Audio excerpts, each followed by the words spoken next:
दोस्तों आज मैं जो करंट अफेयर का टॉपिक लेकर के आया हूँ वो एक महत्वपूर्ण टॉपिक है। यहाँ से परीक्षा में अक्सर क्वेश्चन बनते हैं और आते ही आते हैं। इसका नाम है नोबेल पुरस्कार। तो सबसे पहले आपको ये बताऊंगा कि वर्ष 2023 का जो नोबेल पुरस्कार है उनकी घोषणा हो चुकी है और किन किन को दिए जा चुके हैं। अब तक केवल नोबेल के 2 पुरस्कार, जिसमें चिकित्सा का पुरस्कार और फिजिक्स भौतिकी का पुरस्कार की घोषणा हुई है। इन दोनों के बारे में आपको इस वीडियो में बताने जा रहा हूं। तो आइए मिलकर के इसका अध्ययन करते हैं। सबसे पहले नोबेल पुरस्कार की जो स्थापना हुई थी वर्ष 1900 में हुई थी। कब हुई थी बच्चों? 1900 में हुई थी और 1901 में इसकी शुरुआत हो गई थी। इसमें जो राशि दी जाती है वो 11 मिलियन स्वीडन क्राउन दिया जाता है। इसमें जो पुरस्कार विजेता है उसको 11 मिलियन स्वीडन का क्राउन रुपया दिया जाता है।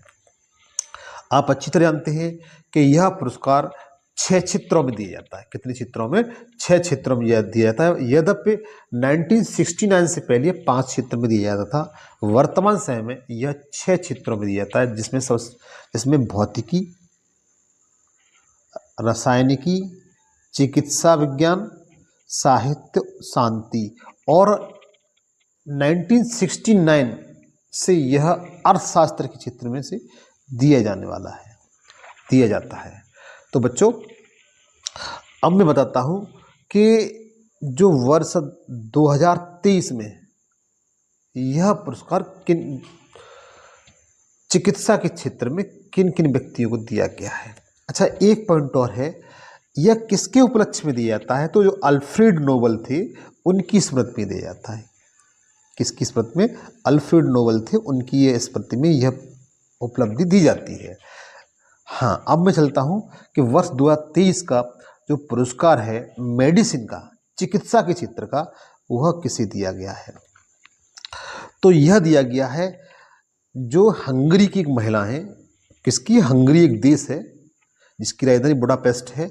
वहाँ की महिला है कैटालिन कारिको। कौन है बच्चों? कैटालिन कारिको, जो आपको चित्र में ये दिखाई दे रही है। चित्र में आपको ये दिखाई दे रही है कैटालिन कारिको, जो हंगरी की हैं लेकिन अमेरिका में रहती हैं ये। और इनके साथ अमेरिका के डू विसमैन, कौन है बच्चों? डू विसमैन, उनको यह पुरस्कार दिया गया है। तो हंगरी की कैटालिन कारिको और अमेरिका के डू विसमैन को यह पुरस्कार दोनों को संयुक्त रूप से दिया गया है बच्चों। दोनों को संयुक्त रूप से यह पुरस्कार दिया गया है। अच्छा, ये अब आपके मन में यह सवाल होगा कि किस क्षेत्र में दिया गया है, मतलब किस कारण दिया गया है, इन्होंने ऐसा क्या कर दिखाया था? तो बच्चों इन्होंने जो कारनामा करके दिखाया है वह न्यूक्लियोसाइड्स वेब संशोधन से संबंधित उनकी खोजों के लिए दिया गया है। मतलब मेरा यह है, जो कोविड-19 आया था उसमें जो वायरस था उसके लिए उन्होंने वैक्सीन तैयार की थी। इसी के क्षेत्र में इनको यह पुरस्कार दिया गया है। तो आपसे क्वेश्चन अगर ऑप्शन होता है तो आप यह ऑप्शन ध्यान रखेंगे, न्यूक्लियोसाइड वेब संशोधन के लिए यह पुरस्कार दिया गया है। ठीक है बच्चों, इतना क्लियर हुआ? क्योंकि इस खोज ने कोविड-19 के खिलाफ प्रभावी देखो इस पॉइंट को याद रखना, mRNA, एम इस्तेमाल रहेगा, RNA आप जानते होंगे, टीकों के विकास का सक्षम किया है। मतलब इन्होंने वैक्सीन की खोज की है। ठीक है बच्चों, तो ये आपको क्लियर हुआ कि आप सिंपल 2 तरीके बात रखेंगे। नोबेल पुरस्कार 2023 चिकित्सा के क्षेत्र में किसको दिया गया है?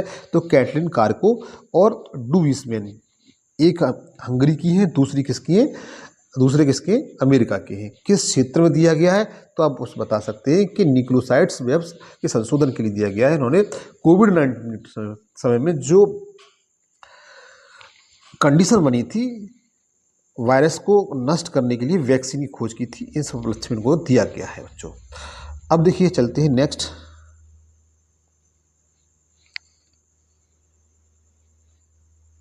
फिजिक्स का यह पुरस्कार भौतिकी का किस क्षेत्र में किन किन लोगों को दिया गया है?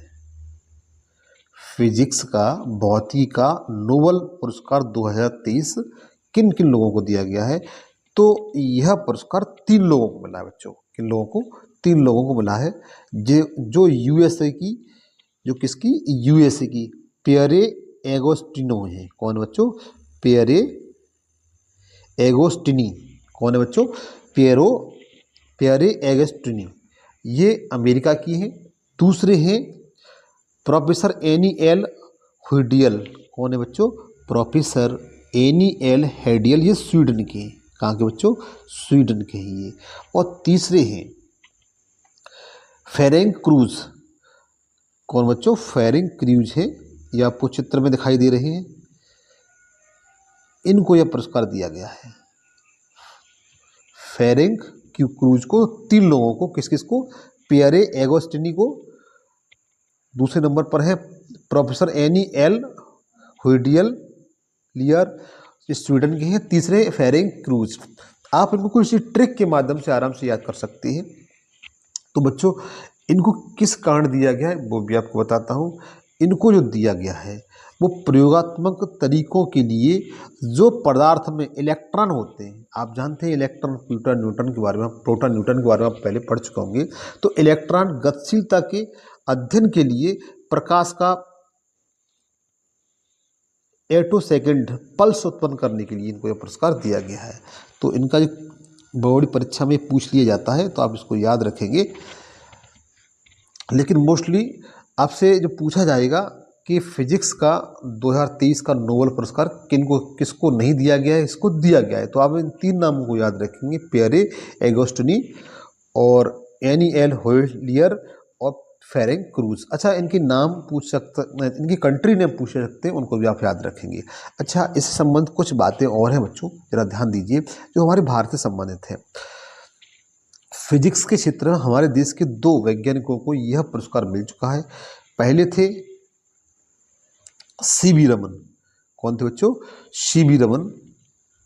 सीवी रमन को, जिनको यह पुरस्कार दिया गया है, जो आपको चित्र में दिखाई दे रहे हैं, सीवी रमन, इनको यह पुरस्कार दिया गया था 1930 में।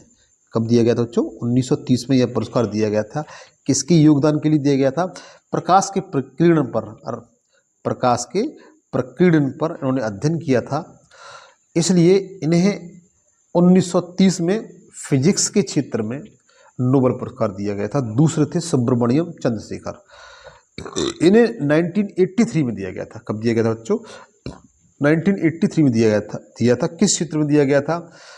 तो जो श्वेत वामन होता है, अब आपने यदि ज्योग्राफी पढ़ी हो, भूगोल पढ़ा हो, तो उसमें आगे देखिए कि श्वेत वामन तारे जो होते हैं, पर उन्होंने एक नई खोज की थी।